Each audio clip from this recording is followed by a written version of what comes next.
Selamat sore Tribuners, Anda sedang menyaksikan live update Tribun News edisi Jumat 1 Juli 2022. Sore ini akan kami sajikan informasi teraktual dan menarik yang dilaporkan secara langsung oleh reporter lapangan kami. Bersama saya, Mesa Desirait, inilah live update selengkapnya. Puluhan pedagang pasar sore Rantepao histeris saat gelar unjuk rasa di gedung DPRD Toraja Utara pada Kamis 30 Juni. Para pedagang yang didominasi ibu-ibu menangis histeris setelah mengetahui akan digusur dari pasar tersebut. Para pedagang mengaku belum mengetahui akan digusur lantaran tak ada pemberitahuan dari pemerintah Kabupaten Toraja Utara. Untuk informasi selengkapnya akan disampaikan langsung oleh wartawan Tribun Timur, Tommy Paseru yang kini sudah terhubung bersama kami. Silakan rekan Tommy. Baik, Mei dan Tribuners. Jadi para pedagang ini setelah mendapat pemberitahuan dari pemerintah kabupaten akan digusur, langsung mendatangi kantor DPRD Toraja Utara untuk menggelar unjuk rasa. Jadi mereka meminta pihak DPRD Toraja Utara turun tangan terhadap kebijakan pemerintah Kabupaten Toraja Utara ini yang dianggap dapat merugikan para pedagang. Seperti yang saya jelaskan tadi bahwa hingga pemberitahuan ketiga bagi mereka untuk mengosongkan lapaknya di pasar sore, mereka belum mengetahui sama sekali kemana akan direlokasi. Mereka juga belum mendapat pemberitahuan awal dari pemerintah Kabupaten Toraja Utara terkait penggusuran ini. Jadi pada Kamis 30 Juni kemarin, pedagang mendatangi DPRD Toraja Utara dan meminta agar penggusuran ini tidak dilakukan hingga mereka mendapat tempat yang layak untuk direlokasi. Saya juga sudah mengkonfirmasi pemerintah Kabupaten Toraja Utara, dalam hal ini Wakil Bupati Frederick Victor Palembang. Frederick menjelaskan bahwa penggusuran atau relokasi pedagang pasar sore ini telah jauh-jauh hari telah disampaikan. Relokasi ini telah disampaikan kepada perwakilan pedagang, DPRD dan juga OPD terkait, dan di situ sudah ada kesepakatan bahwa pedagang siap dan akan direlokasi ke dua tempat, yakni di Pasar Bolu dan Pasar Pagi. Jadi di dua tempat yang akan dipindahkan pedagang ini menurut Wakil Bupati sudah layak bagi pedagang pasar sore. Jadi kawasan pasar sore ini akan digusur, kemudian akan dibangun kantor perpustakaan dan juga alun-alun. Hingga saat ini dua proyek ini progresnya sudah selesai tender dan rencananya pembangunan akan dimulai di bulan Juli 2002 ini. Seperti itu, Mei. Baik, terima kasih Tommy Paseru atas laporan Anda, dan Tribuners, wartawan kami juga telah menghimpun wawancara dengan salah seorang pedagang. Berikut tayangannya untuk Anda. Berapa lama tempat di itu? Saya sebelum saya lahir orang tua saya memang di situ. Meninggal orang tua saya lagi yang sambung menjual. Saya lahir di Jalan Nandungu. Akan direlokasikan kemana, Bu? Kalau misalnya ada tempat yang... Saya tidak tahu karena pemerintah yang mau carikan tempat. Kita tidak tahu bilang mau ditaruh tempat di mana. Layak ya? Iya, yang bisa kami tempati menjual. Karena pasar malam dicarikan tempat, kenapa kami ini tidak dicarikan tempat? Kalau pendapatannya sehari-hari berapa, Bu? Saya punya pendapatan sehari-hari bersih atau kotor? Bersih hanya 100.000. 100.000? Iya, Pendapatannya terancam nggak, Bu, untuk kehidupan? terancam karena saya punya utang di BRI. Bisa Bapak tanyakan di BRI, saya atas nama Juniati Pasolang. Ada kredit saya. Anak saya masih kuliah 3 anak saya kuliah belum selesai. Terus terang Pak, saya terancam. Saya sangat merasa. Saya sudah menghadap di BRI unit Rantepao bahwa bisakah kredit saya sementara ini direp. Katanya belum bisa. Karena kapan kita tidak membayar kredit akan kita lelang dari bank. Bagaimana saya kasihan? Betul Pak. Ada berapa pedagang di sana, Bu? Jumlah kami pedagang di sana lebih 100. Lebih 100 ya? Iya. Ibu siapa namanya, Bu? Atas nama saya Juniati. Juniati ya? Juniati Pasolang. Umur berapa? Umur saya 47 tahun.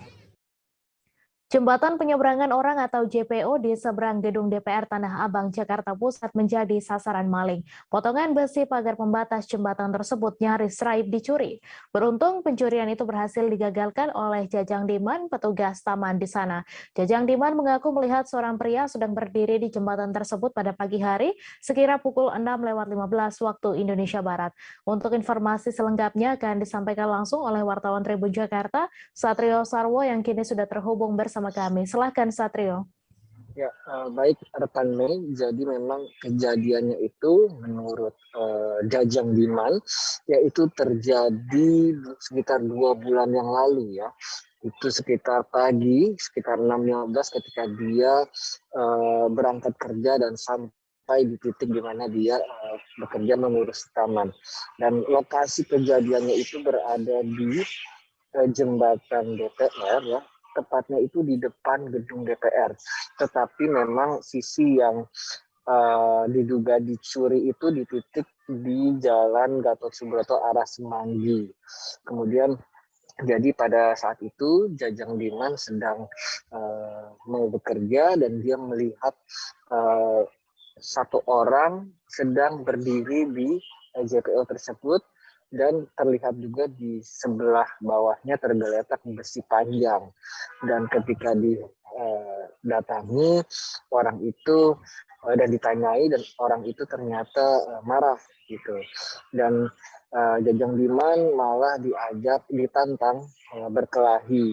Dan Jajang Diman juga diam saja dan dia siap saja untuk menerima ajakan beliau tersebut. Tetapi memang petugas ini tidak melawan duluan begitu. Tetapi tiba-tiba si pelaku yang diduga maling ini tiba-tiba kabur, ya, tiba-tiba melarikan diri dan meninggalkan besi panjang yang tergeletak di bawah jembatan.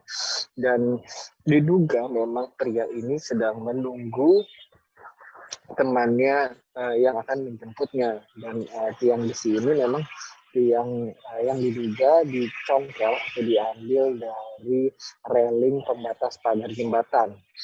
Dan itu sepertinya kata petugasnya dicabut atau dicurinya itu malam hari. Jadi dini hari dia beraksi dan keesokan paginya dia ingin mengambil itu, tetapi keburu ketahuan oleh Jajang Diman. Dan setelah itu pihak kelurahan datang dan mengamankan barang bukti dan diamankan di kantor kelurahan. Memang Jajang Diman selaku petugas taman sering mendapatkan melihat jembatan itu sudah dalam keadaan dicuri.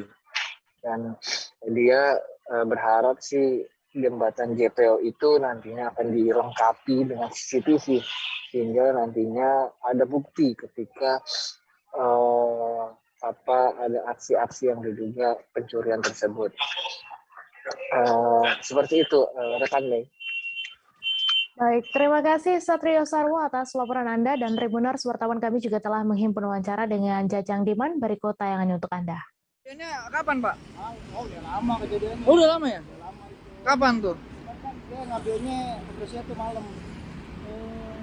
Itu siapa sih, Pak? Nggak tahu deh. Berapa orang tuh, Pak? Ya, sebenarnya ada banyak lah ya kan. Iya, gitu kan. Kita yang kenal saya itu pagi itu ketahuan sama saya. Oh, baik. Udah ngambil, dia mau diambil, cuman ketahuan sama saya. Oh, terus Bapak gimana itu habis itu? Ya, kita mah namanya kita kerja di sini ya kan, kita di sini ya kita tegur ya kan. Jadi malah nggak terima. Itu sempat ditantangin katanya, Pak. Iya, sempat. Gimanain, Pak?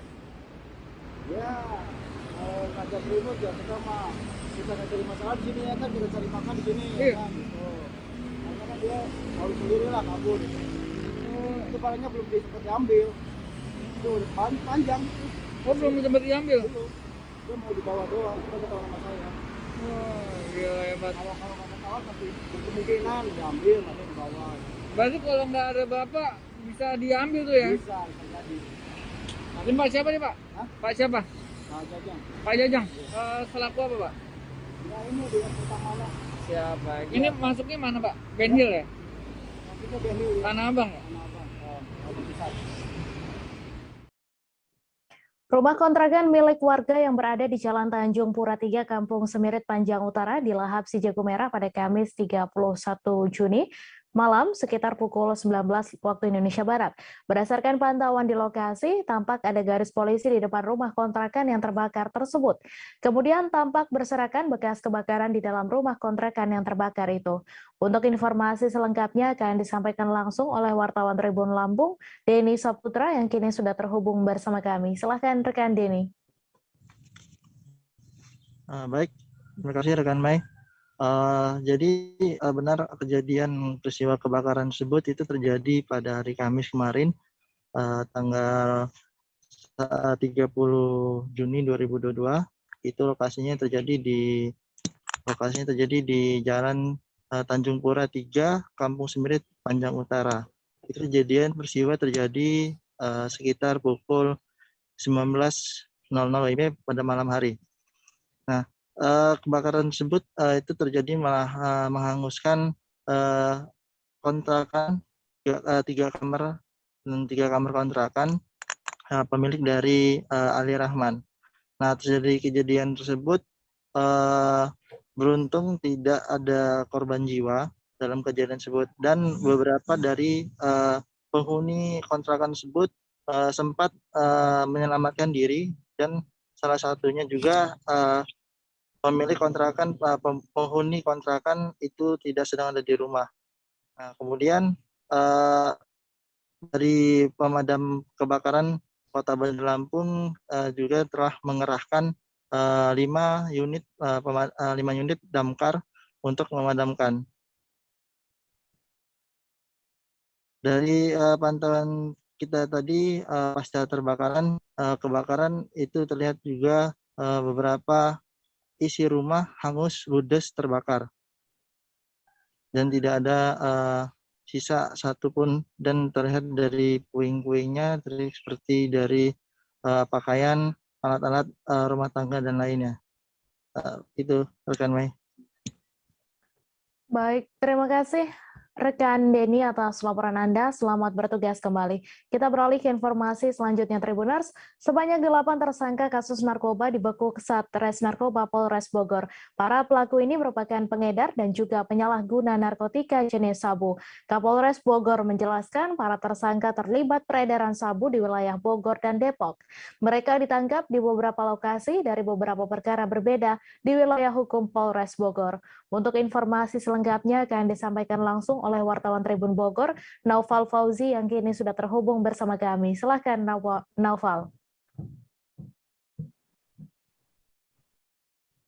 Baik, rekan Mei dan juga rekan-rekan Tribuners, kami informasikan bahwa pihak Satuan Reserse Narkoba Polres Bogor telah berhasil menangkap sebanyak 8 orang tersangka kasus narkoba, yang mana para pelaku ini merupakan pengedar narkotika jenis sabu sekaligus pengguna dan kerap beroperasi di wilayah Kabupaten Bogor sampai ke wilayah Depok.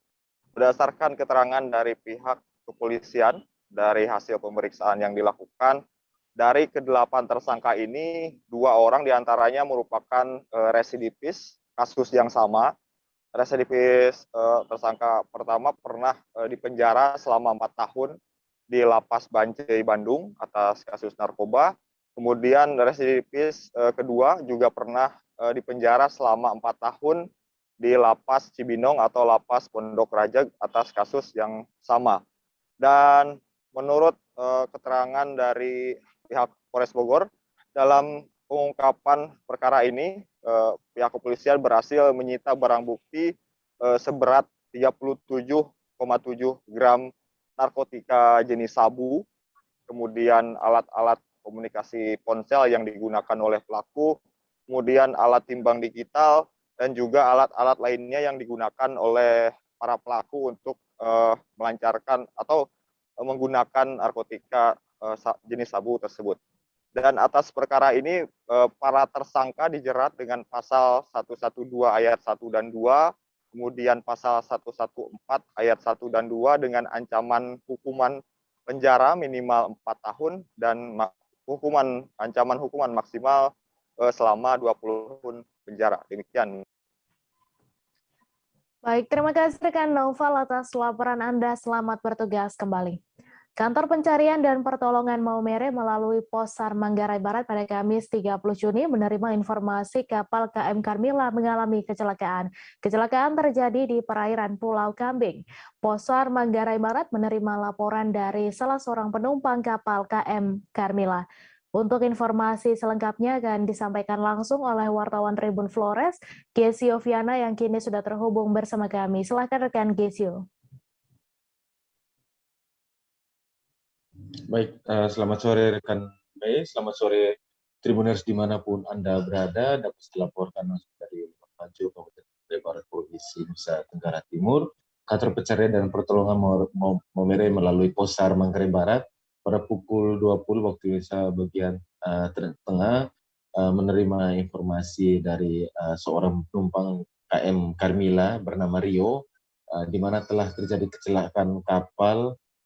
Dan di kapal tersebut terdapat sebanyak 16 orang yang menumpang di kapal tersebut.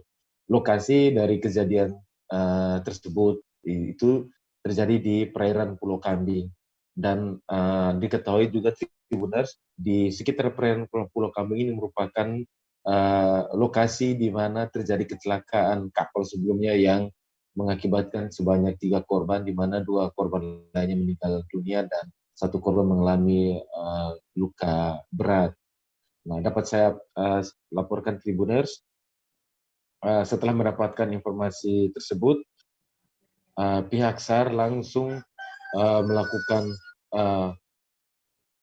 pada pukul 20 pihak SAR langsung membentuk tim gabungan bersama dengan pihak Lana Labuan Bajo, Pol Air Labuan Bajo, KP3 Laut Polres Manggarai Barat menuju lokasi kejadian dan melakukan operasi SAR, dan pada pukul 21 tim SAR gabungan tiba di lokasi dan berhasil melakukan evakuasi terhadap 13 penumpang menuju RIP Pos SAR Manggarai Barat dan Labuan Bajo. Sementara itu 3 orang ABK lainnya masih berada di kapal untuk melakukan perbaikan mesin kapal karena kapal tersebut masih dalam posisi lego jangkar atau terparkir di perairan Pulau Kambing. Diketahui kapal tersebut mengalami kerusakan di mana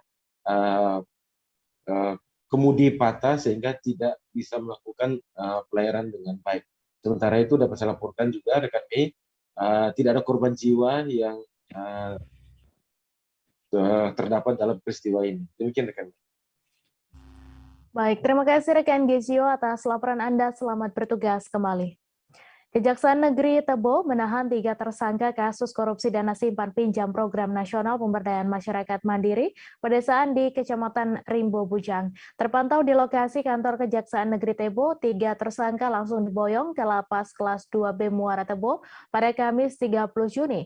Berdasarkan hasil audit BPKP Perwakilan Jambi, negara dirugikan sebesar Rp740 juta. Untuk informasi selengkapnya akan disampaikan langsung oleh wartawan Tribun Jambi, Sopianto yang kini sudah terhubung bersama kami. Silakan rekan Sopianto. Oke, terima kasih rekan Mei. Dapat saya laporkan dari Provinsi Jambi, tepatnya di Kabupaten Tebo, Kejaksaan Negeri Tebo menahan 3 orang tersangka kasus dana simpan pinjam Program Nasional Pemberdayaan Masyarakat atau singkat dengan PNM Mandiri Perdesaan di Kecamatan Rimbo Bujang. Terpantau di lokasi kantor Kejaksaan Negeri Tebo, 3 orang tersangka langsung diboyong ke Lapas Kelas 2B Muara Tebo 2022. Berdasarkan hasil audit BPKP Perwakilan Jambi, negara dirugikan sebesar diperkirakan 747 juta. Sementara pihak unit penolak kegiatan UPK Arta Makmur Rimbo Bujang juga sudah mengembalikan uang sebesar sekitar 259 juta yang dititipkan ke Kejari Tebo. Kejari Tebo Dinar Kris Piaji melalui Kasipitsus Wawan Kurniawan mengatakan ketiga tersangka yakni Sardi selaku Ketua PNPM Arta Makmur, Baroka Sekretaris PNPM Arta Makmur, dan Eni Erawati sebagai Bendahara PNPM Arta Makmur. Penahanan ketiga tersangka ini berdasarkan surat perintah penahanan Kepala Kejaksaan Negeri Tebo nomor Print 3/L517/PT FT 1 Juni 2022, kata Wawan selaku Kasipitsus Kejari Tebo. Wawan juga menyampaikan bahwa para tersangka dilakukan penahanan selama 20 hari sejak hari ini tanggal 30 Juni 2022 sampai dengan 19 Juli 2022 di Rutan Lapas Kelas 2B Muara Tebo. Sebelum dilakukan penahanan, ketiga tersangka dilakukan pengecekan kesehatan di Puskesmas Muara Tebo. Atas perbuatannya, tersangka dikenakan Pasal 2 Ayat 1 Undang-Undang Tindakan Pidana Korupsi dan Subsidiar, Pasal 3 Undang-Undang Tindakan Korupsi. Untuk Pasal 2, tersangka diancam minimal 4 tahun, maksimal 20 tahun, dan untuk Pasal 3 minimal 1 tahun, maksimal 2 tahun. Demikian rekan Mei yang bisa saya laporkan dari Kabupaten Tebo. Baik, terima kasih rekan Sopianto atas laporan Anda, dan Tribuners, wartawan kami juga telah menghimpun wawancara dengan Kasipitsus Kejari Tebo. Berikut tayangannya untuk Anda. Terkait penahanan ini Bang, dasar kita melakukan penahanan?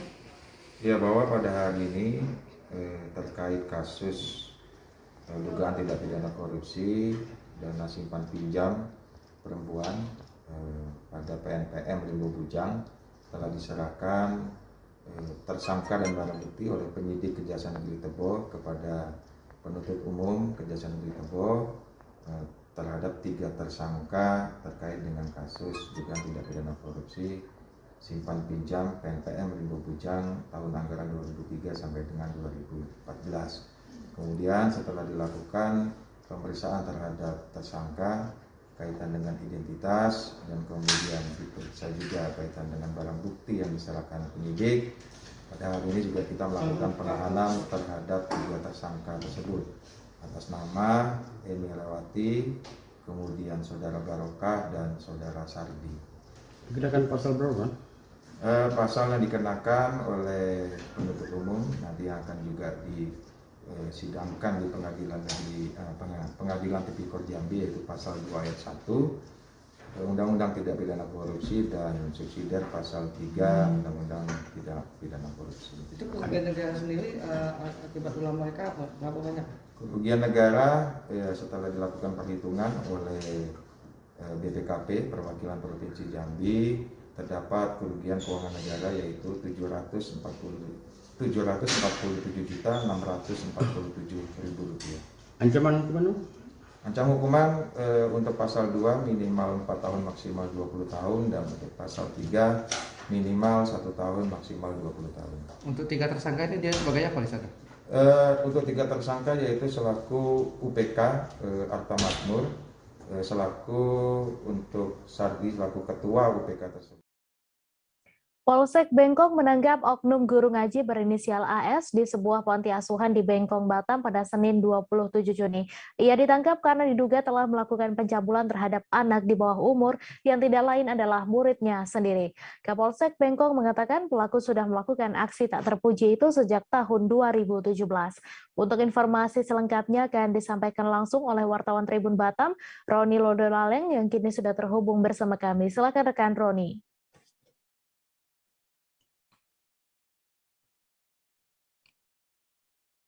Ya, selamat sore Mei dan juga Tribuners. Dari Kota Batam dapat kami laporkan bahwasannya tepatnya pada Senin 27 Juni 2022 lalu, Polsek Bengkong menangkap seorang oknum guru ngaji berinisial AS di sebuah panti asuhan di Bengkong, Batam, Kepulauan Riau. Ia ditangkap setelah diketahui melakukan pencabulan terhadap anak di bawah umur, yang tidak lain adalah muridnya sendiri. Nah, Tribunnews Kapolsek Bengkong AKP Bob Ferijal mengatakan bahwasannya pelaku sudah melakukan aksi tak terpuji itu sejak tahun 2017 hingga 2022. Dalam kurun waktu tersebut pelaku mencabuli 10 anak bawah umur ya. Dan dari 10 orang anak tersebut ada yang paling muda yakni berusia 13 tahun. Dan juga yang paling tua yakni berumur 17 tahun. Pelaku melakukan pencabulan tersebut di sekitar area panti asuhan, seperti di toilet, kamar pelaku, dan juga di kamar korban. Sebelum melakukan pencabulan tersebut terlebih dahulu, pelaku memberikan korban ataupun mengiming-imingi korban dengan jajanan. Dan juga pelaku sempat mengancam korban jika mereka tak melayani birahinya begitu. Nah, Tribunnews, mirisnya lagi AS mulai melakukan aksi tersebut sejak ia duduk di bangku sekolah SMP. Kasus ini terungkap setelah 2 orang korban pulang ke rumah dan enggan kembali lagi ke panti asuhan tersebut. Setelah diinterogasi oleh orang tua korban, keduanya baru mengaku jika mendapatkan perlakuan kurang baik dari pelaku AS. Mendengar hal itu, orang tua pun langsung melaporkan kejadian itu ke Polsek Bengkong, sehingga polisi langsung melakukan penangkapan terhadap pelaku AS. Atas perbuatannya, pelaku AS terbukti melanggar Undang-Undang RI dengan ancaman hukuman 15 tahun penjara ataupun denda sebanyak 5 miliar rupiah. Dengan adanya kejadian ini, Kapolsek Bengkong, Bob Ferijal, menghimbau bagi orang tua yang saat ini menitipkan putra-putrinya di yayasan atau di tempat pendidikan agar selalu memberikan pengawasan dan insentif serta berkomunikasi dan berhubungan baik dengan sang anak. Demikian Mei yang bisa saya laporkan dari Kota Batam. Kembali ke Mei. Baik, terima kasih rekan Roni atas laporan Anda, dan Tribuners, wartawan kami juga telah menghimpun wawancara dengan Kapolsek Bengkong. Berikut tayangannya untuk Anda.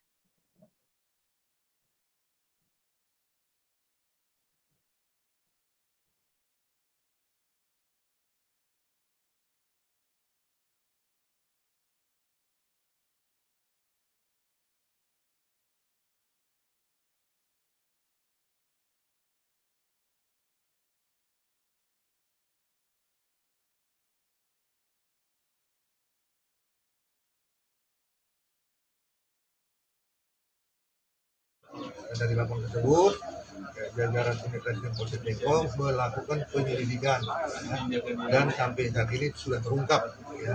Pelakunya sudah bisa kita tangkap dan korbannya ada sebanyak 10 orang yang menjadi santri di panti asuhan.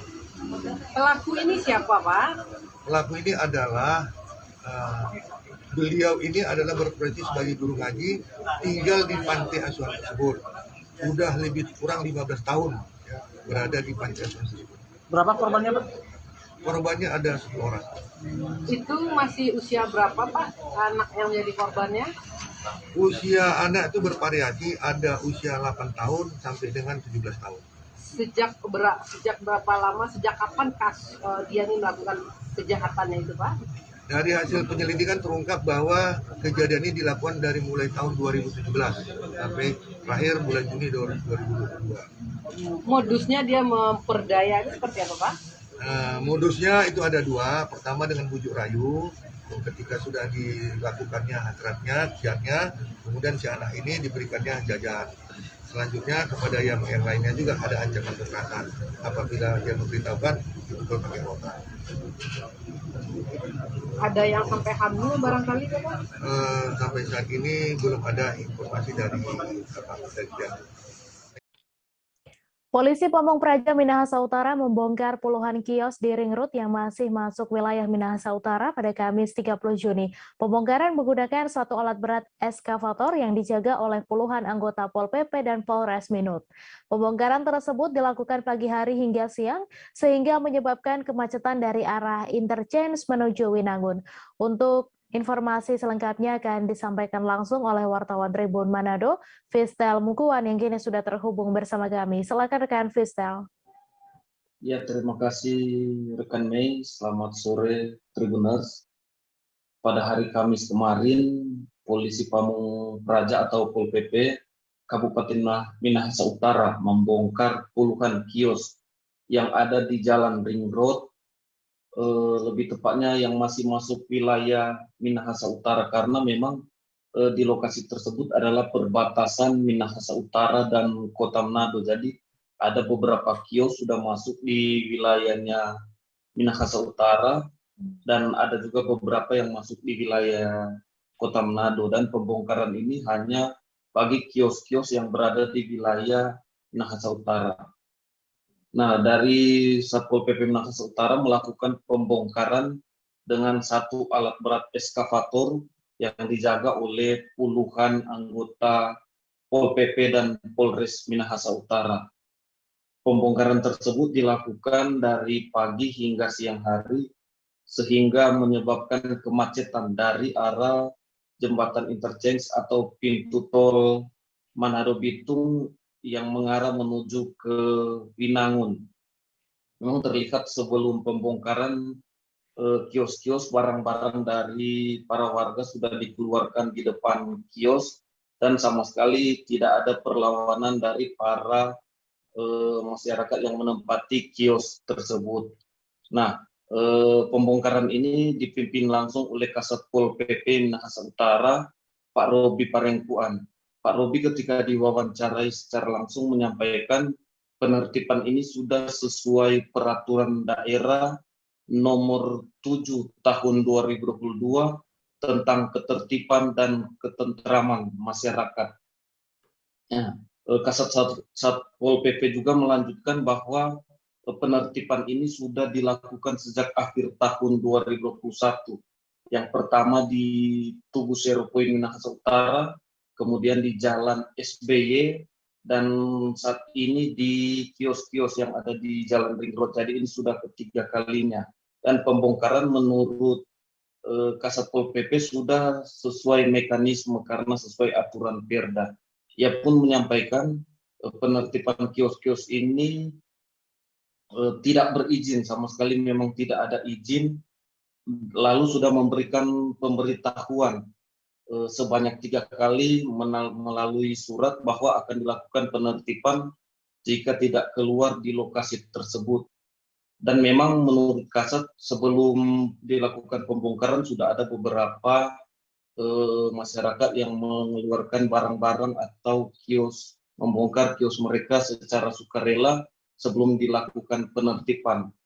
Dan jumlah kios ada 19 kios yang sudah dibongkar, dan Kasat menegaskan tidak akan melakukan ganti rugi karena kios-kios ini tanpa izin. Dan memang ada beberapa warga atau masyarakat yang tinggal di kios-kios tersebut kami mintai keterangan, namun mereka tidak mau, sama sekali tidak mau memberikan keterangan. Hanya ada salah satu ibu yang mengaku mereka membayar kepada pengelola, ia hanya menyebutkan ia tidak tahu nama lengkap yang ia sebutkan pengelola, ia hanya menyampaikan Bapak Sony yang mengaku pengelola. Sebelumnya membayar 500 per bulan, kemudian 300, dan saat ini sudah 200 per bulan. Namun kalau bicara izin, mereka sampaikan mereka tidak tahu bicara terkait izin. Dan dia mengeluhkan, salah satu warga mengeluhkan tidak tahu lagi mereka akan tinggal di mana karena memang mereka mengaku adalah warga asli di bagian provinsi Gorontalo. Demikian rekan Mei. Baik, terima kasih rekan Fistel atas laporan Anda, dan Tribuners, wartawan kami juga telah menghimpun wawancara dengan Kasat Pol PP Minahasa Utara. Berikut tayangannya untuk Anda. Masyarakat, kita mulai menerapkan karena IPRDA-nya mulai 2021, akhir 2021. Jadi kita sudah bertahap. Pertama kita melakukan penertiban di Zero Point, selanjutnya di SBY, dan saat ini ada di Ring Road. Jadi itu memang mekanisme kita untuk menertibkan berdasarkan Perda nomor 7 tahun 2021 yang baru ditetapkan pada bulan Desember kemarin. Dengan dasar itu kita menerapkan kios-kios yang di sepanjang Ring Road ini yang menjadi kewenangan dari Minahasa Utara yang tidak berizin. Yang tidak berizin semua bangunan yang kios-kios dibangun sini tidak ada izin. Jadi kami sudah melakukan pemberitahuan. Dan pemberitahuan sudah 3 kali disampaikan melalui surat. Dan hanya 1-2 pemilik kios yang melakukan pembongkaran secara sukarela, secara mandiri. Nah, dengan pemberitahuan itu kita ambil langkah untuk menertibkan berdasarkan peraturan daerah nomor 7 tahun 2021.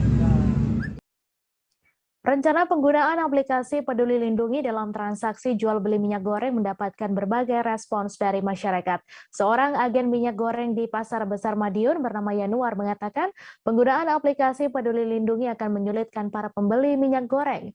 Menurut Yanuar, pengawasan konsumsi minyak goreng tidak perlu menggunakan Peduli Lindungi karena saat ini sudah menggunakan sistem informasi minyak goreng curah. Untuk informasi selengkapnya akan disampaikan langsung oleh wartawan Tribun Jatim, Sofyan Arif Chandra yang kini sudah terhubung bersama kami. Silakan rekan Chandra. Ya, selamat sore rekan Mei, selamat sore Tribuners. Benar, rencana penggunaan aplikasi Peduli Lindungi dalam transaksi jual beli minyak goreng ini sudah mendapatkan berbagai respon dari masyarakat dan lebih banyak ketika kami memintai pendapat, lebih banyak yang mengeluhkan ya akan ada ribet begitu ketika harus menggunakan aplikasi Peduli Lindungi dalam membeli minyak goreng. Salah satu seorang agen minyak goreng di Pasar Besar Madiun, Yanuar ini mengatakan penggunaan aplikasi Peduli Lindungi hanya akan menyulitkan atau memperibet para pembeli minyak goreng untuk membeli minyak goreng karena masalahnya mayoritas pelanggannya adalah emak-emak dan belum tentu emak-emak tersebut bisa mengoperasikan handphone apalagi membuka aplikasi Peduli Lindungi. Dan tidak jarang emak-emak tersebut hanya membeli 1-5 kg minyak curah saja ketika hanya untuk membeli 1 kg minyak curah saja harus menggunakan Peduli Lindungi yang ditakutkan Januar malah pelanggannya ini akan urung atau tidak jadi membeli minyak goreng curah pada hari itu. Nah, untuk pengawasan konsumsi minyak goreng sendiri menurutnya tidak perlu menggunakan aplikasi Peduli Lindungi karena saat ini sudah menggunakan SIMIRAH yaitu Sistem Informasi Minyak Goreng Curah dari Kementerian Perindustrian atau Kemenperin yang menurut Januar sudah cukup lengkap di situ karena para calon pembeli sudah menyetorkan KTP yang sudah dicatat nomor induk kependudukannya dan sudah disetorkan ke Kementerian Perindustrian. Terlebih lagi, para agen minyak goreng ini mempertanyakan urgensi penggunaan aplikasi Peduli Lindungi karena saat ini kebutuhan minyak goreng khususnya di Kota Madiun ini sudah tercukupi, sudah tidak lagi langka, dan harga pun juga sudah sesuai dengan harga eceran tertinggi, baik minyak goreng curah, sedangkan untuk minyak goreng kemasan berada di angka Rp21.000 sampai Rp22.000 per liter yang menurutnya sudah terjangkau, sehingga menurut Januar menyarankan agar penggunaan aplikasi Peduli Lindungi ini diurungkan karena akan membuat para calon pembeli tidak jadi untuk membeli minyak goreng curah. Seperti itu rekan Mei yang dapat dilaporkan dari Kota Madiun. Baik, terima kasih rekan Sofyan Chandra atas laporan Anda dan Tribuners. Wartawan kami juga telah menghimpun wawancara dengan salah seorang agen minyak goreng. Berikut tayangannya untuk Anda. Ya, saya terlalu ribet kalau harus pakai sementara ini sudah pakai SIMIRAH itu, sudah pakai KTP ini kan ya sudah cukup, sudah dikirim ke aplikasi langsung ke Menteri Perindustrian, sudah masuk di aplikasi SIMIRAH. Kalau menggunakan minyak goreng ini kenapa kok dipandang lebih ribet? Nah iya, makanya bingung sama pemerintah kenapa kan harus terlalu ribet. Dan sekarang sudah kebutuhan sudah tercukupi, harga sudah sesuai dengan HET pemerintah. Jadi kan sudah ada masalah sebetulnya. Penggunaan aplikasi sendiri gimana, Bu? Apakah mungkin pelanggan jenengan banyak yang orang tua yang belum tentu? Iya, kalau untuk aplikasi nanti repot no. Kalau misalnya orang-orang tua, ibu-ibu kan kadang nggak bawa HP, KTP kadang nggak bawa kok. Gimana nanti kalau mau beli minyak sekilo, mau goreng tempe, goreng telur, kan nggak jadi beli nanti kalau dimintai persyaratan yang berat gitu. Kalau selama ini pakai ini ya, SIM merah itu ya? Iya, kalau SIM merah kan masih bagaimana, masih KTP kan cukup difoto gitu kan, masih enak. Tapi kalau peduli lindungi kan, kalau untuk ibu-ibu yang sudah tua gitu kadang repot lah. Kalau SIM merah ini ada batasan mobilis nggak sih? Sebetulnya pembatasannya sampai sekitar 10 kilo. Itu per per orang. Cuma kan paling orang beli 1 kilo, 2 kilo, cuma yang beli banyak itu kan kalau catering aja, misalnya catering kan butuh sampai 20 kilo. Kalau itu SIM merah ini mekanismenya bagaimana? Pembelian Pertalite dan biosolar di Kota Padang Panjang mulai 1 Juli hari ini diwajibkan menggunakan aplikasi My Pertamina. Kota Bukit Tinggi menjadi satu dari 11 daerah yang ditetapkan wajib menggunakan aplikasi My Pertamina untuk membeli bahan bakar subsidi tersebut. Diketahui kebijakan wajib menggunakan aplikasi My Pertamina ini berlaku bagi pengendara roda 4 atau mobil. Untuk informasi selengkapnya akan disampaikan langsung oleh wartawan Tribun Padang, Fuadi Zikri yang kini sudah terhubung bersama kami. Silakan rekan Fuadi.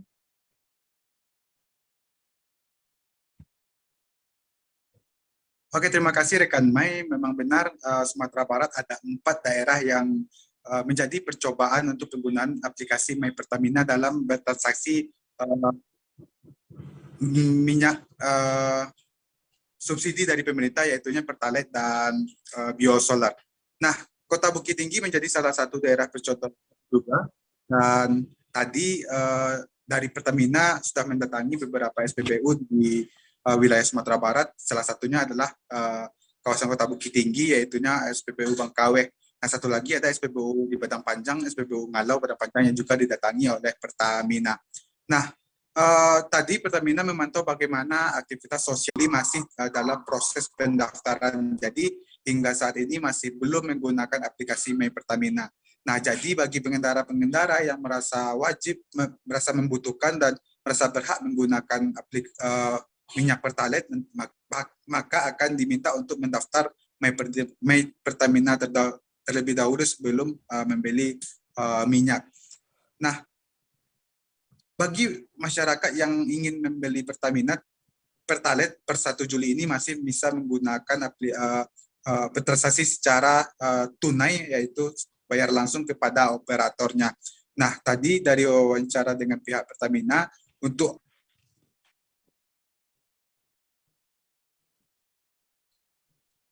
pihak bisa memastikan kapan mewajibkan para pengendara untuk menggunakan aplikasi My Pertamina ini. Nah, tadi juga Tribun sudah merangkum beberapa komentar dari masyarakat. Ada yang menyebut penggunaan aplikasi My Pertamina ini sangat meribetkan, apalagi tadi pada saat pendaftaran itu cukup memakan waktu yang sangat lama, mulai dari menginput data-data, kemudian mengupload foto yang diminta untuk memasukkan ke dalam web pendaftarannya tersebut, terutama foto kendaraan baik dari tampak depan, belakang maupun samping. Kemudian kendala tadi juga ditemui terkait jaringan, ada di SPBU Padang Panjang juga terkendala jaringan tadi, sehingga pendaftaran agak lelet sehingga menyita waktu dari pengendara yang cukup lama. Kemudian pengendara menyebut penggunaan aplikasi ini cukup ribet karena setiap membeli minyak terlebih dahulu harus men-scan barcode, baru kemudian membayar jumlah yang harus kita bayar. Nah, diketahui juga Tribuners, penggunaan aplikasi My Pertamina ini juga tidak secara permanen. Nantinya pada saat diwajibkan, pengendara masih bisa membayar secara tunai, namun konsumen hanya perlu men-scan kode barcode yang telah disediakan, yaitu menandakan bahwa konsumen tersebut membeli bahan bakar subsidi. Tujuannya bagi Pertamina adalah untuk memastikan bahwasanya bahan bakar subsidi ini tepat sasaran dan mencukupi bagi masyarakat yang memang membutuhkan bahan bakar subsidi. Demikian rekan Mai dapat dilaporkan dari Kota Bukit Tinggi. Kembali ke studio. Baik, terima kasih rekan Fuadi Zikri atas laporan Anda. Selamat bertugas kembali.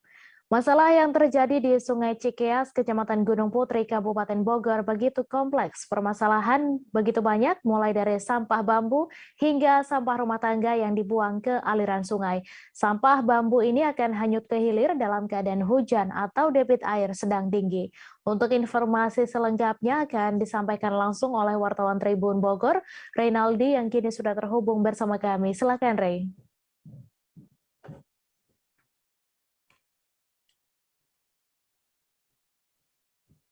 Ya, baik, Mai. Jadi masalah bambu yang berada di Sungai Cikeas ini, yang tempatnya berada di Kecamatan Gunung Putri, Kabupaten Bogor, Jawa Barat, ini menurut komunitas peduli Sungai Cilengsi Cikeas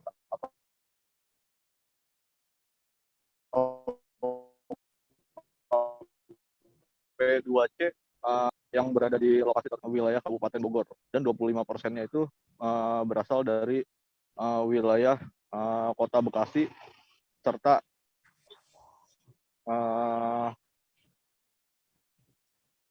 dari Kota Depok. Jadi untuk sampah-sampah bambu ini memang sudah ditelusuri oleh pihak KP2C ini. Mereka datangnya dari pabrik-pabrik yang berada di sekitaran sungai tersebut dan juga dari warga serta dari beberapa pohon-pohon bambu yang berada di pinggiran sungai yang sudah lapuk. Jadi menurutnya juga bambu-bambu tersebut memang tidak terurus atau tidak terawat, yang dimana merupakan bambu itu sebelumnya menjadi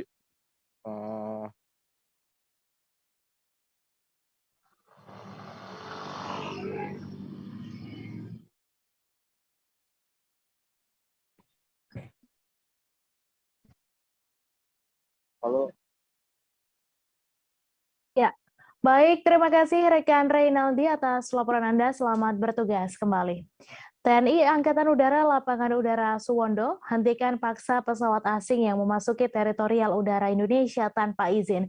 Pesawat asing itu tertangkap radar TNI AU dan dilakukan pengejaran oleh 2 unit pesawat tempur dari Pangkalan TNI AU Rusmin Nurjadin Pekanbaru.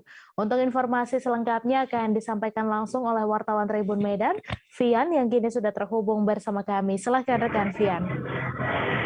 Ya, baik rekannya dan juga para penonton rumah. Ya, kemarin memang TNI AU Lanut Suwondo melakukan simulasi kegiatan di mana untuk menghentikan pesawat asing yang melintas di langit Indonesia. Nah, di sana mereka melakukan simulasi mulai dari Pekanbaru, di mana pesawat tersebut melintas di Pekanbaru dan dilakukan pengejaran oleh 2 pesawat tempur jenis F-16. Nah, setelah dilakukan pengejaran, lalu pesawat tersebut pun berhenti di Lanut Suwondo, Kota Medan. Nah, di sana petugas langsung mendatangi pesawat tersebut dan melakukan pemeriksaan terhadap para penumpang dan juga pilotnya. Petugas juga melakukan pemeriksaan sejumlah barang-barang yang berada di dalam pesawat.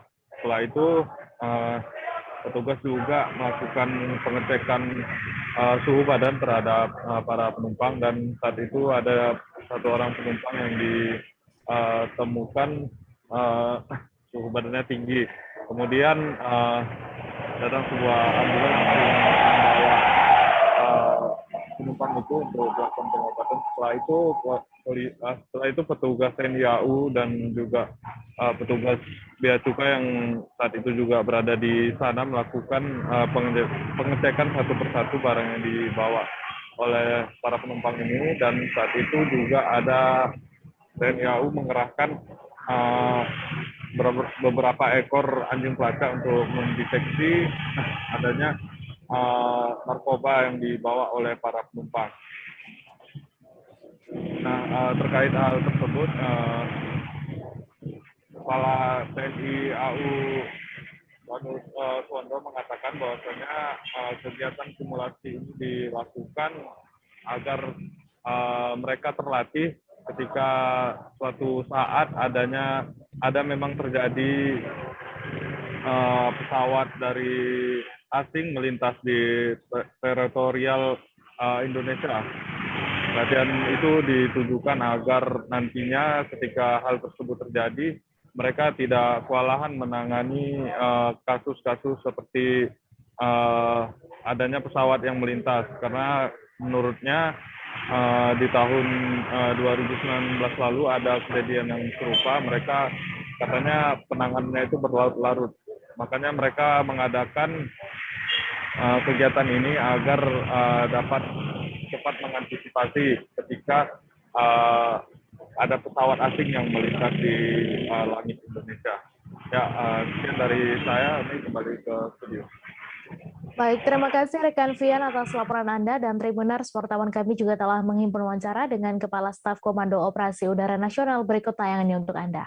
Drone control interception dari teman-teman Kopsunas, sehingga kami membantu Kopsunas dalam melakukan pertahanan negara dengan fungsi kita tentunya. Jadi apabila ada pesawat mau masuk ke wilayah RI dan belum punya izin, kita berkoordinasi dengan adjacent atau adjacent unit yang ada di Filipina, di Australia, atau di Singapura, tidak boleh memasuki. Jadi kami merupakan salah satu kepanjangan tangan dari Kopsunas dalam melakukan pertahanan negara. Demikian, Meski verifikasi izin Bar Holy Wings di Bali tertunda karena belum melengkapi berkas, namun pembangunan beach clubnya tetap berjalan. Terlihat ratusan pekerja yang masih sibuk melakukan pembangunan dan penataan bangunan yang sangat luas. Menurut pantauan di lokasi, terlihat ratusan pekerja pada bagian depan, tepatnya di Jalan Berawa, Desa Tibu Benang, Badung. Terlihat bangunan seperti setengah lingkaran yang sudah berisi tulisan Beach Fest pada bagian depan. Untuk informasi selengkapnya akan disampaikan langsung oleh wartawan Tribun Bali, Komang Agus Arianta, yang kini sudah terhubung bersama kami. Silakan rekan Agung.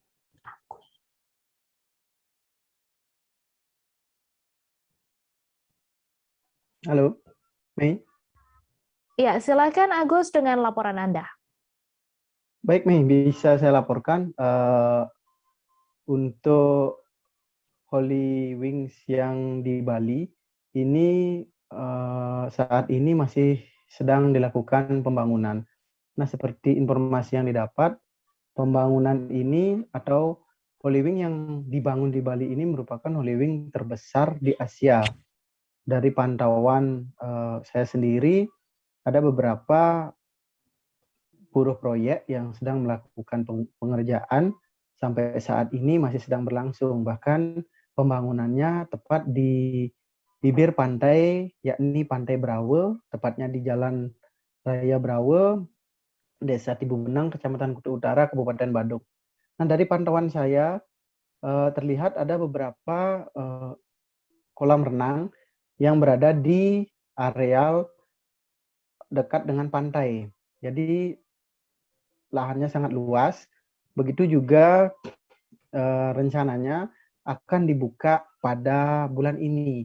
Namun dari segi dilihat dari pembangunan sampai saat ini belum rampung. Kendati demikian, dari informasi yang digali kepada Dinas Pariwisata Provinsi Bali bahwa ada beberapa izin, khususnya izin bar, belum dipenuhi atau tertunda.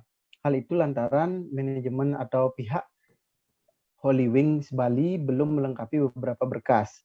Namun dilihat dari proyek pembangunan, sampai saat ini pembangunan masih sedang berlangsung. Jadi di depan Holy Wing terlihat beberapa bangunan warung yang sudah dibongkar dengan dilakukan penataan pantai, sedangkan pada bagian depan juga masih dilakukan perbaikan seperti dilakukan finishing, dan juga ada beberapa perbaikan tempat suci, termasuk juga penataan taman. Nah, sampai saat ini Holy Wing sendiri disebutkan bahwa belum melengkapi berkas untuk melengkapi izin. Nah, sempat saya koordinasi dan konfirmasi dengan DPRD Kabupaten Badung yang berada di wilayah tersebut, yakni Kabupaten Badung, pihaknya masih menunggu, khususnya di Komisi 1, yakni Pondawirawan, Bapak Pondawirawan, pihaknya masih menunggu proses pembentukan izin. Jadi untuk izin yang dikeluarkan oleh Kabupaten Badung saat ini sudah dikeluarkan IMB. Sementara untuk izin operasional memang belum. Untuk saat ini pihak DPR masih menunggu proses proses persiapan atau berkas-berkas yang dilakukan oleh Holy Wings. Namun jika sampai itu beroperasional atau buka, izin juga belum lengkap, pihaknya juga akan melakukan atau turun melakukan sidak bersama instansi terkait, khususnya Satpol PP Kabupaten Badung, termasuk Satpol PP Provinsi Bali. Itu Mei yang bisa saya laporkan. Baik, terima kasih rekan Agus Arianta atas laporan Anda. Selamat bertugas kembali. Kita beralih ke informasi selanjutnya, Tribuners. Mengantisipasi penyebaran penyakit mulut dan kuku, petugas vaksinasi hewan di Kota Kediri melakukan jemput bola mendatangi kandang sapi milik peternak. Upaya itu dilakukan untuk memenuhi kuota vaksin sebanyak 500 dosis yang harus segera diberikan untuk peternak sapi perah dan sapi pedaging atau sapi potong di Kota Kediri. Untuk informasi selengkapnya akan disampaikan langsung oleh wartawan Surya, Didi Mashudi yang kini sudah terhubung bersama kami. Silakan rekan Didi. Ya, selamat sore Mei dan Tribuners sekalian.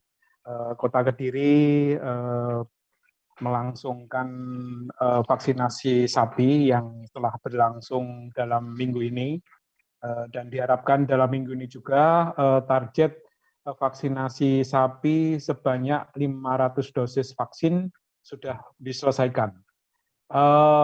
Dari hasil pemantauan kami, petugas memang pada awalnya memprioritaskan untuk sapi perah yang jumlahnya sekitar 100-an dan ini didahulukan. Setelah vaksinasi sapi perah selesai, kemudian sapi pedaging atau sapi potong milik masyarakat.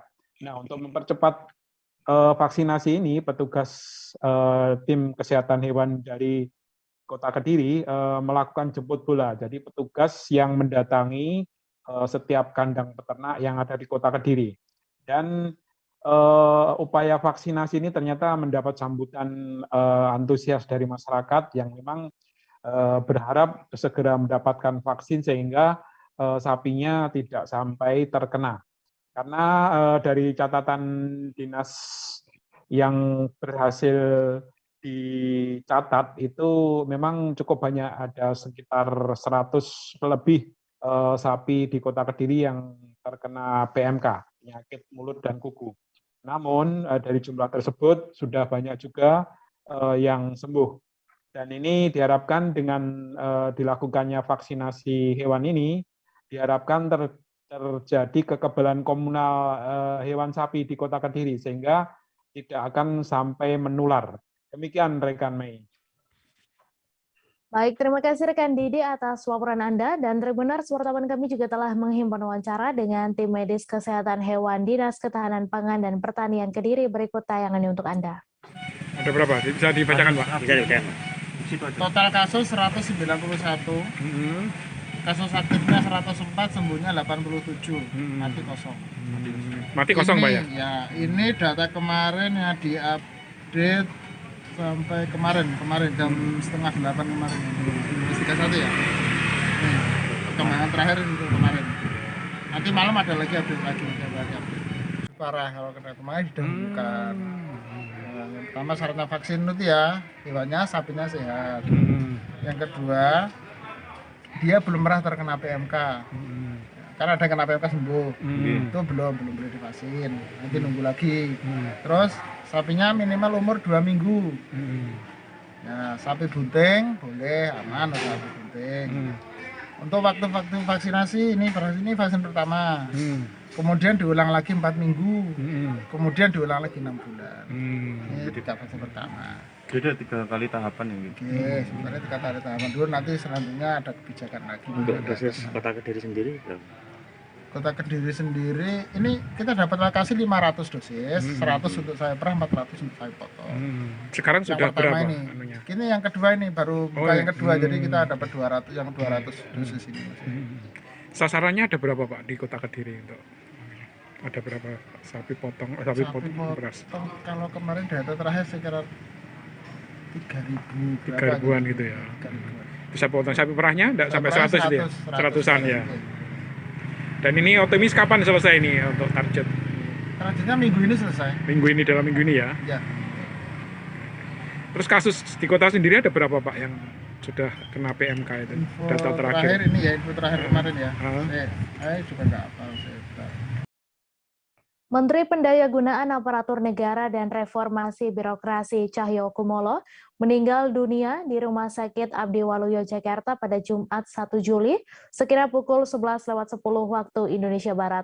Berdasarkan pantauan di lokasi, iring-iringan jenazah yang membawa Cahyokumolo hadir pada pukul 13.42 waktu Indonesia Barat dengan menggunakan mobil ambulans berwarna putih. Jenazah kemudian disemayamkan di rumah dinas. Untuk informasi selengkapnya, akan disampaikan langsung oleh wartawan Tribun News, Naufal Lanten, yang kini sudah terhubung bersama kami. Silakan rekan Naufal. Ya, baik Mei dan juga Tribuners, apakah suara saya terdengar? Iya, Naufal, suara Anda dapat terdengar oleh kami. Silakan dengan laporan Anda. Ya, baik. Saat ini Mei dan juga Tribuners, saya berada di rumah dinas Menpan RB di Jalan Cendrawinata Wijaya di Jakarta Selatan, dan bisa dilihat di belakang saya masih masih terdapat sejumlah karangan bunga dari pejabat negara.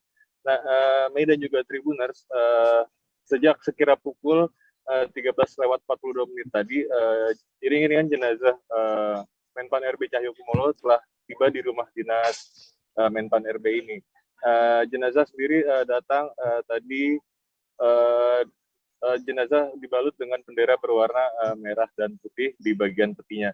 Kemudian juga pada siang tadi hingga sore tadi, sejumlah pejabat negara mendatangi atau melayat ke rumah dinas Menpan RB ini. Di antaranya adalah Kepala Staf Presiden Muldoko, Menteri Sosial Tri Risma Harini, Menteri Koordinator atau Menko Perekonomian Erlangga Hartarto, ada pula Menko Marinvest Luhut Binsar Panjaitan, kemudian ada Menko Budi Karya Sumadi, ada Ketua MK Anwar Usman, juga hari itu pula Ketua DPP PDIP sekaligus Ketua DPR RI Puan Maharani, serta ada juga Kapolri Jenderal Listio Sigit Prabowo, dan juga Wakil Gubernur DKI Jakarta, serta pejabat dan menteri lainnya.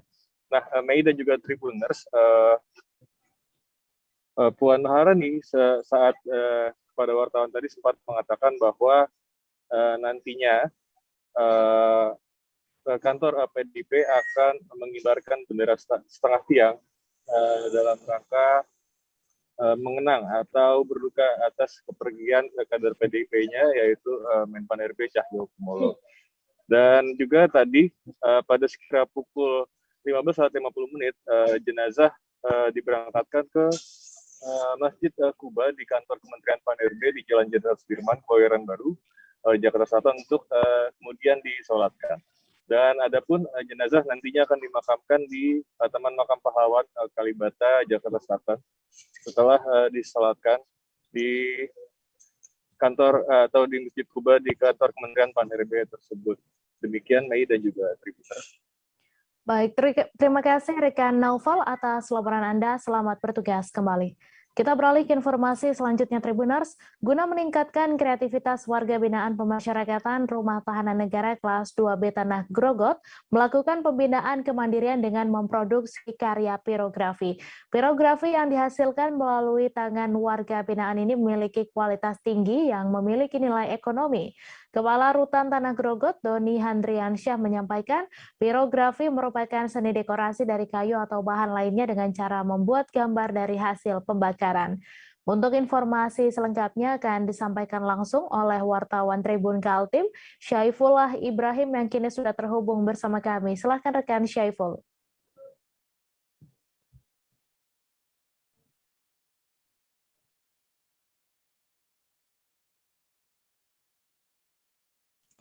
Halo rekan Syaiful.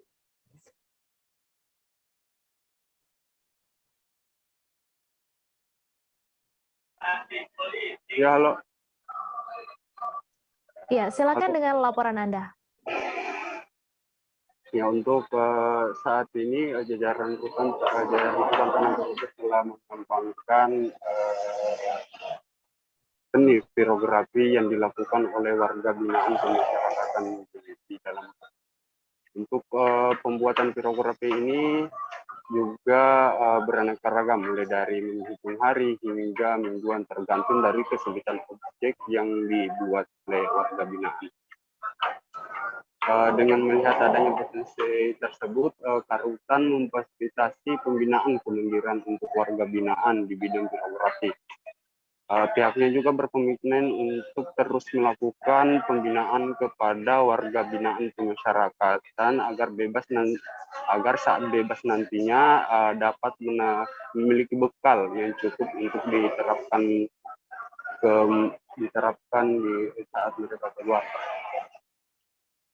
Pihak Rutan juga menepis adanya stigma buruk yang menganggap warga binaan itu tidak memiliki masa depan. Dengan adanya bimbingan kemandirian yang telah dilakukan, hal itu merupakan bekal mereka nantinya saat bisa melakukan atau berwirausaha saat mereka keluar. Pihak Rutan juga berkomitmen akan terus melakukan pembinaan kepada warga binaan dengan tujuan mereka bisa berwirausaha ke depannya.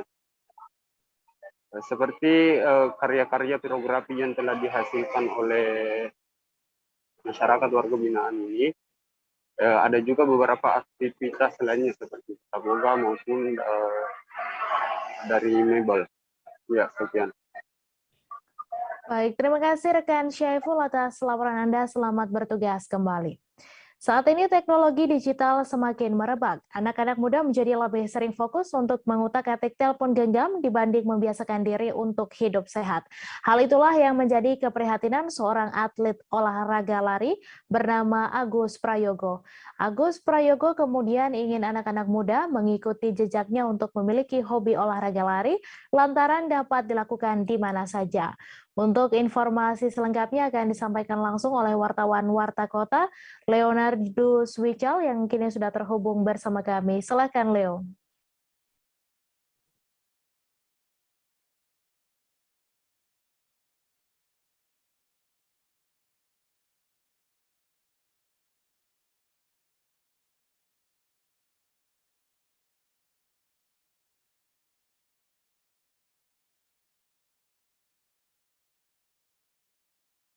Mohon maaf Tribuners, wartawan kami belum dapat terhubung karena kendala koneksi. Kita beralih ke informasi selanjutnya.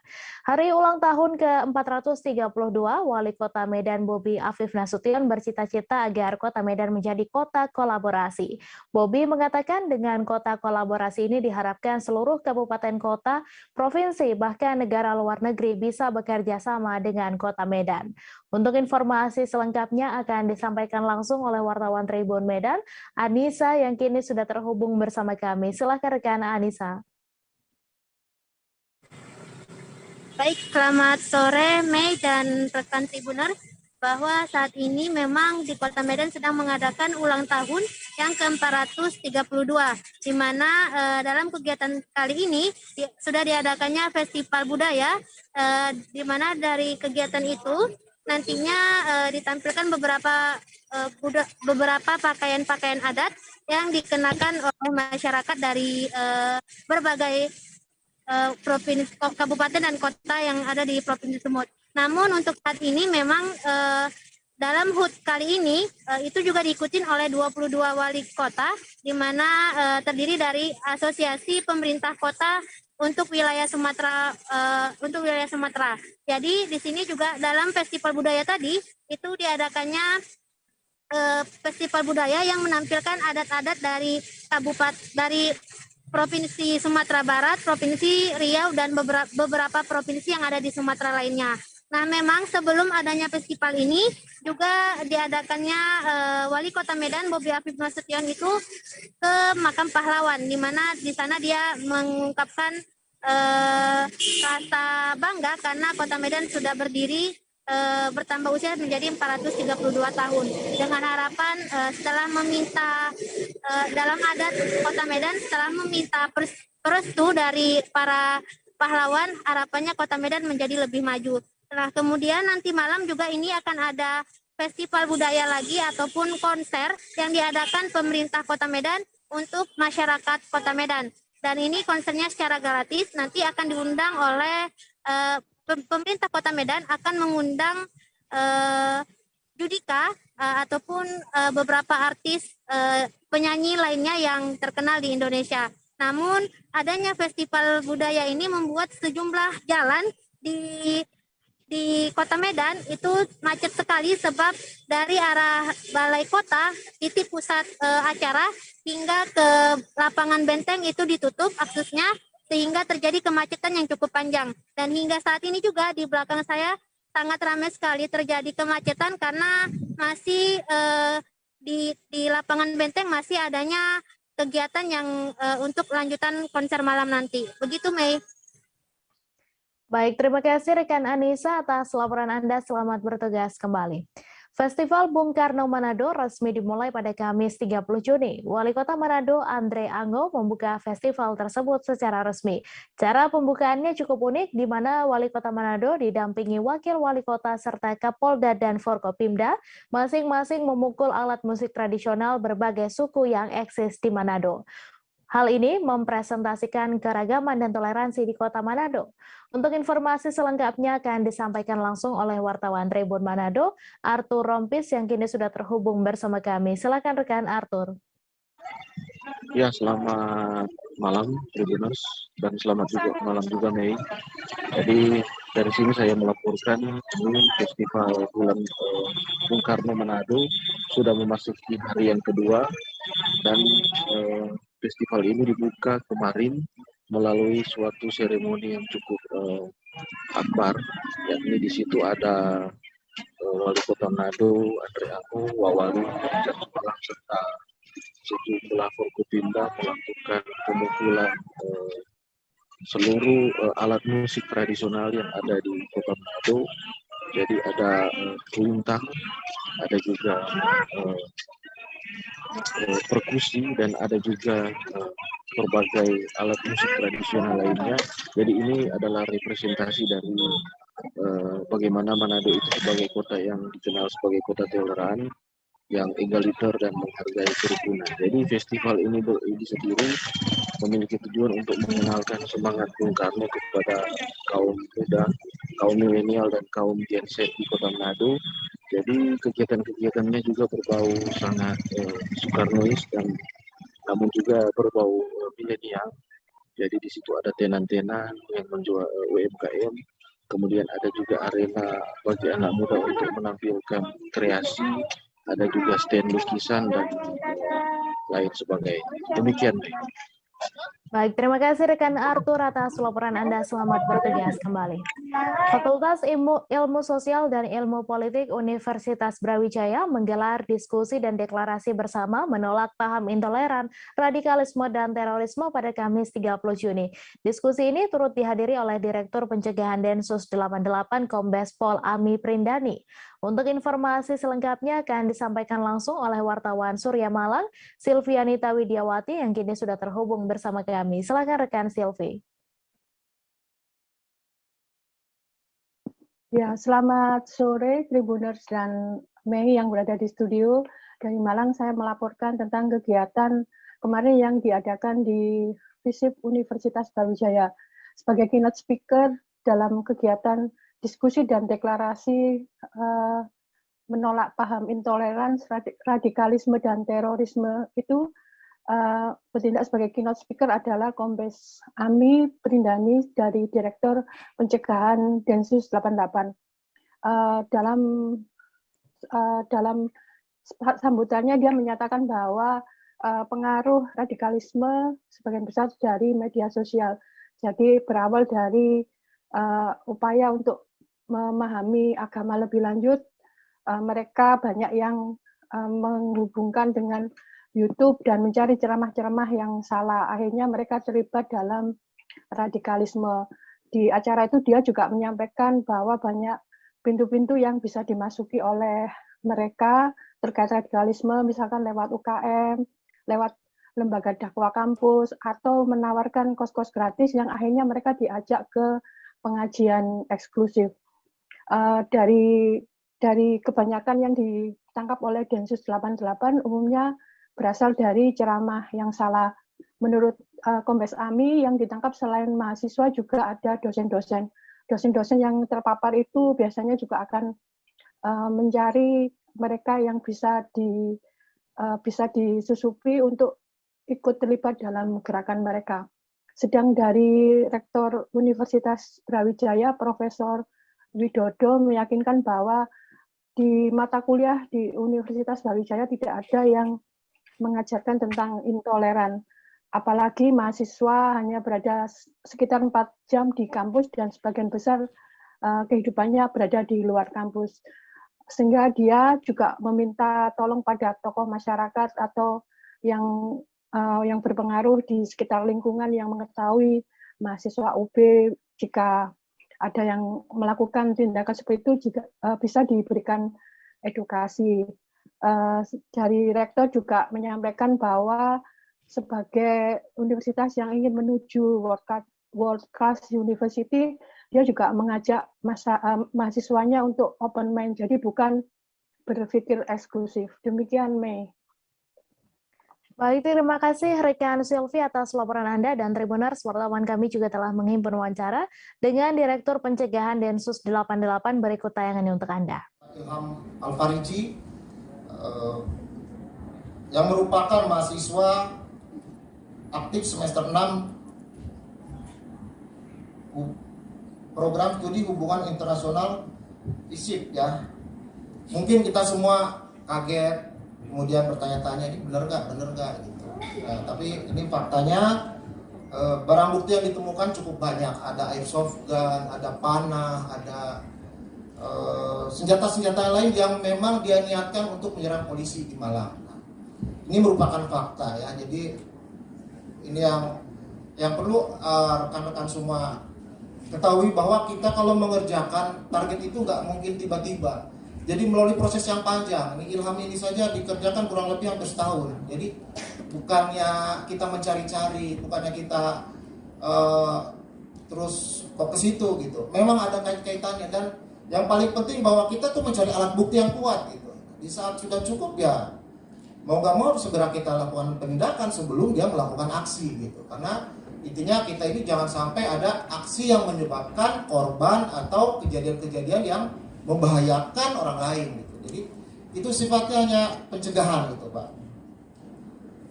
Selain kebetulan mahasiswa sini, sebenarnya ini bisa terjadi di mana saja, bisa terjadi di mahasiswa mana saja, bahkan dosen pun ada yang kita tangkap gitu. Jadi bukan cuma mahasiswa. Di Jawa Timur ini, terutama di Malang, juga masih ada target-target yang lain, dan memang kerawanannya cukup tinggi.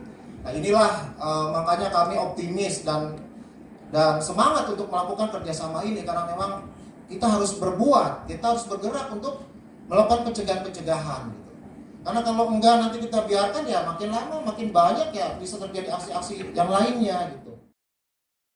Bupati Minahasa Royke Octavian Roring dan Wakil Bupati Robi Dondo Kambe melantik 98 hukum tua terpilih di Gedung Waleneto Tondano pada Kamis 30 Juni. Pelantikan secara serentak 98 hukum tua ini dihadiri juga oleh Gubernur Sulawesi Utara Oli Dondo Kambe serta Kapolda Sulawesi Utara Irjen Pol Mulyatno. Untuk informasi selengkapnya akan disampaikan langsung oleh wartawan Tribun Manado, Major Lumanto yang kini sudah terhubung bersama kami. Silakan rekan Major. Ya, baik rekan Mei. Jadi pelantikan 98 hukum tua terpilih di Kabupaten Minahasa telah dilaksanakan pada Kamis 30 Juni 2022 oleh Bupati Kabupaten Minahasa, Royke Roring, dan Wakil Bupati Robidono Kambey. Dan pelantikan secara serentak ini juga turut dihadiri oleh Gubernur Sulawesi Utara, Bapak Olidondo Kambey, kemudian Kapolda Sulut, Irjen Pol Mulyatno, dan Ketua DPRD Minahasa, Gledy Kandou. Dan dalam kesempatan tersebut, sebelumnya Kadis PMD, Jeffrey Tangkulung, membawakan laporan sekaligus membacakan surat keputusan Bupati terkait pengangkatan dan pelantikan hukum tua terpilih tersebut. Kemudian dilanjutkan dengan pengambilan sumpah dan janji jabatan kepada 98 hukum tua terpilih oleh Bupati Minahasa, Royke Roring. Dan kemudian dilanjutkan lagi dengan penandatanganan nota kesepakatan. Dan dalam kesempatan tersebut, Gubernur Sulut, Olidondo Kambey, mengucap syukur karena di Kabupaten Minahasa pada Kamis 30 Juni telah diadakan pelantikan hukum tua secara serentak. Dikatakan Gubernur bahwa setiap khususnya kepada para hukum tua, bahwa setiap pemimpin mempunyai impian dan harapan yang akan diwujudkan, termasuk kepada 98 hukum tua di 98 desa di 22 kecamatan yang ada di Kabupaten Minahasa. Dan sementara itu Bupati Minahasa dalam pelantikan tersebut menyampaikan juga ucapan terima kasih kepada para hukum tua karena sebagaimana diketahui bahwa Pemkab Minahasa telah melaksanakan pemilihan hukum tua secara serentak di 98 desa beberapa waktu yang lalu. Dan pilot ini dimaksudkan, kata Bupati, untuk mengisi secara definitif jabatan hukum tua yang telah berakhir masa periode kepemimpinannya sampai dengan akhir tahun 2021 lalu. Nah, kemudian Bupati juga mengatakan bahwa jabatan hukum tua sebelumnya diisi oleh PLT hukum tua. Dan hal ini juga sekaligus menjawab kerinduan masyarakat di desa masing-masing untuk mempunyai sosok pemimpin yang dipilih secara demokratis ya. Dan Bupati juga menyampaikan bahwa dalam pelantikan pilot di Tanah Minahasa juga sudah menjadi bagian dari proses demokrasi yang diwariskan oleh para tua-tua Tou Minahasa dari seluruh subetnik Tanah Malesung. Karena itu nuansa kearifan lokal termasuk di dalamnya semangat Mapalus sangat kental mewarnai tahapan pemilihan hukum tua di Minahasa kala itu ya. Dan kata juga Bupati bahwa seluruh masyarakat Minahasa yang telah bersama-sama berkomitmen menopang pembangunan dalam rangka mewujudkan Minahasa yang maju dalam ekonomi dan berbudaya, berdaulat, adil, dan makmur. Jadi dalam pelantikan itu juga diketahui turut dihadiri oleh unsur Forkopimda Provinsi Sulawesi Utara, kemudian Ketua DPRD Minahasa, Ketua Tim Penggerak PKK Kabupaten Minahasa, kemudian Forkopimda Minahasa dan jajaran pemerintahan Kabupaten Minahasa. Demikian, rekan Mei. Baik, terima kasih rekan Major Lumanto atas laporan Anda. Selamat bertugas kembali.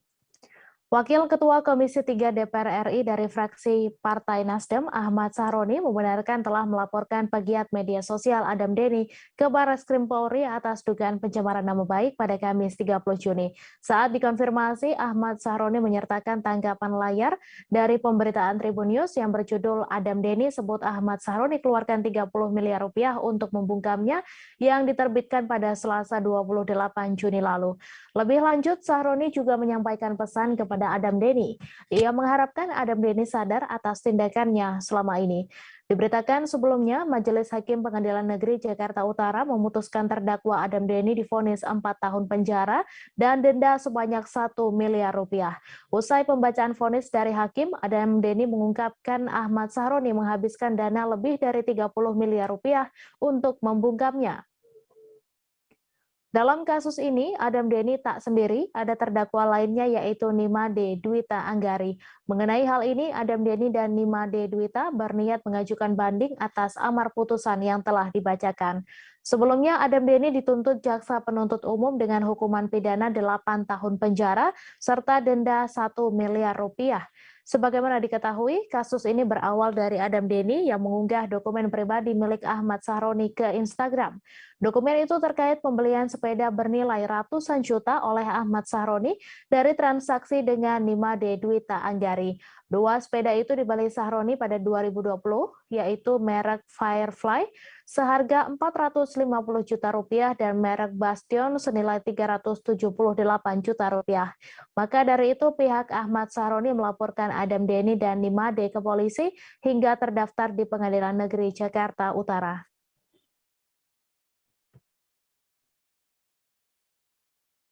Menteri Pendayagunaan Aparatur Negara dan Reformasi Birokrasi Indonesia Cahyo Kumolo meninggal dunia pada Jumat 1 Juli 2022.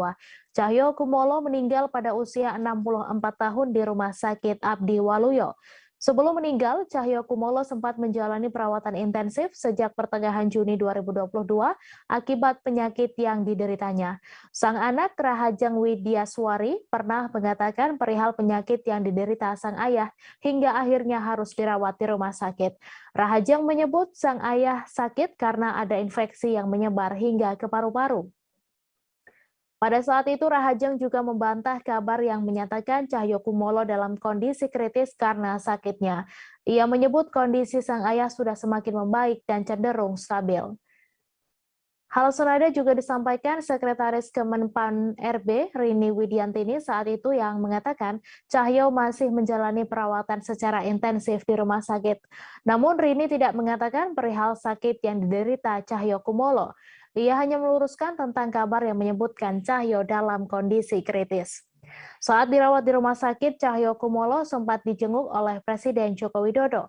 Saat itu, Presiden Jokowi menjenguk Cahyo Kumolo setelah menghadiri Rakernas 2 PDIP di Sekolah Partai Lenteng Agung pada Selasa 21 Juni. Selain itu, Ketua Umum PDI Perjuangan Megawati Soekarno Putri disebut terus memantau perkembangan kesehatan Cahyo Kumolo.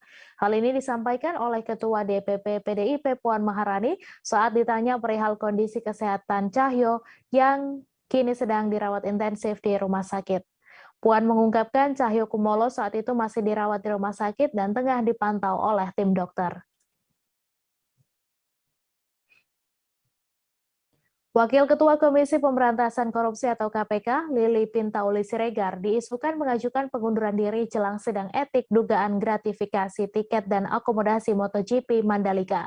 Menanggapi hal tersebut, pelaksana tugas juru bicara Komisi Pemberantasan Korupsi Ali Fikri menyatakan lembaganya belum menerima surat pengunduran diri Wakil Ketua KPK Lili Pintauli Siregar.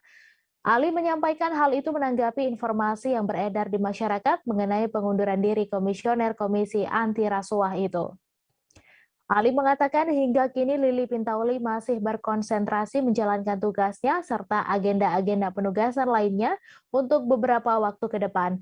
Kendati demikian, KPK juga mendukung proses penegakan etik terhadap Lili Pintauli yang sedang berlangsung di Dewan Pengawas KPK. Hal itu sebagaimana tugas dan kewenangan Dewan Pengawas yang diatur dalam pasal 37B Undang-Undang KPK. Dewas KPK sendiri bakal menggelar sidang etik terhadap Lili Pintauli Siregar pada Selasa 5 Juli mendatang. Sidang ini digelar lantaran Lili diduga melakukan pelanggaran berupa penerimaan akomodasi dan tiket menonton MotoGP beberapa waktu lalu. Terkait dugaan pelanggaran etik ini, Dewas KPK telah menerima keterangan tertulis berisi tambahan informasi dari Direktur Utama PT Pertamina Nike Widiawati. Informasi dari Dirut PT Pertamina itu menjadi pelengkap keterangan yang dibutuhkan Dewas untuk menindaklanjuti dugaan pelanggaran etik oleh Lili Pintauli. Rusia menarik mundur pasukannya dari Pulau Ular agar Ukraina bisa mengekspor produk pertanian ke dunia. Kementerian Pertahanan Rusia menyatakan penarikan mundur pasukan merupakan niat baik. Penarikan pasukan pada Kamis 30 Juni dari Pulau Ular itu bersamaan dengan tanggal kunjungan Presiden Joko Widodo ke Istana Kremlin Moskow, Rusia pasca mengunjungi Ukraina. Pengamat hubungan internasional UGM, Riza Nur Arfani mengatakan, mundurnya pasukan Ukraina dari Pulau Ular tidak memiliki keterkaitan langsung dari kedatangan Jokowi maupun perundingan yang dilakukan kedua negara di Moskow. Riza mengatakan ditarik mundurnya pasukan bersenjata Rusia merupakan taktik perang, terlepas dari ketidakhadiran atau kedatangan Jokowi. Namun ia meyakini peristiwa tersebut memiliki keterkaitan tidak langsung untuk meredam perang. Riza menyebutkan dunia akan membentuk opini mengenai kedatangan Jokowi. Riza juga mengatakan kedua negara bisa saja mendengar aspirasi Jokowi sebagai bahan untuk merancang strategi perundingan.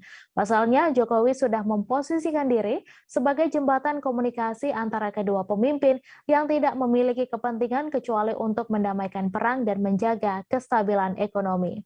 Lebih lanjut, Riza menilai Jokowi ingin terlibat atau menyumbang kiprah dalam proses perdamaian antara Rusia dan Ukraina melalui lawatannya. Menurut Riza, kiprah ini adalah target jangka panjang yang dikejar pemerintah ketika Rusia-Ukraina berdamai. Sementara untuk target jangka pendek, Jokowi ingin memastikan kedua pemimpin negara memiliki komitmen terhadap pemulihan ekonomi global, terutama yang berkaitan dengan krisis pangan dan krisis energi. Ia lantas berharap target jangka pendek ini bisa dilihat dalam 3 hingga 5 bulan ke depan berupa membuat kesepakatan bersama terkait sektor pangan dan energi pada KTT G20 pada November 2022 mendatang. Sebelumnya diberitakan Rusia pada Kamis 30 Juni menyatakan menarik mundur pasukannya dari Pulau Ular agar Ukraina dapat mengekspor produk pertanian. Pengumuman itu muncul setelah Ukraina melancarkan beberapa serangan terhadap pasukan Rusia di Pulau Laut Hitam tersebut. Kementerian Pertahanan Rusia mengatakan penarikan itu bertujuan untuk menunjukkan kepada dunia bahwa Rusia tidak menghalangi upaya PBB mengatur koridor kemanusiaan guna mengirimkan produk pertanian dari Ukraina.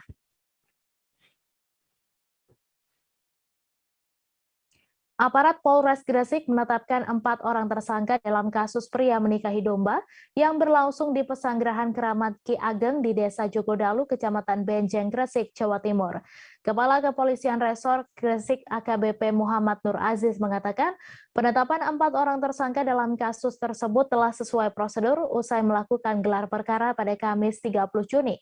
Usai mendapat laporan, pihak kepolisian melakukan penyelidikan, meminta keterangan para saksi, dan kemudian meningkatkan statusnya menjadi penyidikan. Nur Aziz menjelaskan 4 orang yang ditetapkan sebagai tersangka adalah Saiful Arif yang menjadi mempelai laki-laki dalam agenda tersebut, Arif Syaifullah selaku pembuat konten, Krisna alias Sutrisno yang berperan menikahkan, serta Nurhudi Didin Arianto selaku pemilik tempat pelaksanaan acara tersebut. Kendati sudah ditetapkan sebagai tersangka, pihak kepolisian belum menahan 4 orang tersebut. Nur Aziz menyebutkan keempat tersangka akan lebih dulu dipanggil sesuai prosedur. Pihak kepolisian menjerat 4 orang tersangka dengan pasal 156A junto pasal 55 KUHP tentang penistaan agama. Khusus untuk Arif Syaifullah selaku pemilik konten juga dikenakan Undang-Undang ITE atau informasi dan transaksi elektronik. Seperti diberitakan sebelumnya, kegiatan ritual pria menikahi domba tersebut digelar di tempat milik Nurhudi yang juga anggota DPRD Gresik dari fraksi Nasdem pada 5 Juni lalu. Video mengenai kegiatan juga sempat diunggah di media sosial yang kemudian viral. Informasi tadi sekaligus menutup perjumpaan kita dalam live update hari ini. Jangan lupa saksikan informasi terbaru lainnya hanya di kanal YouTube Tribun Network. Saya Meisada Sirait beserta kru yang bertugas pamit. Terima kasih dan sampai jumpa.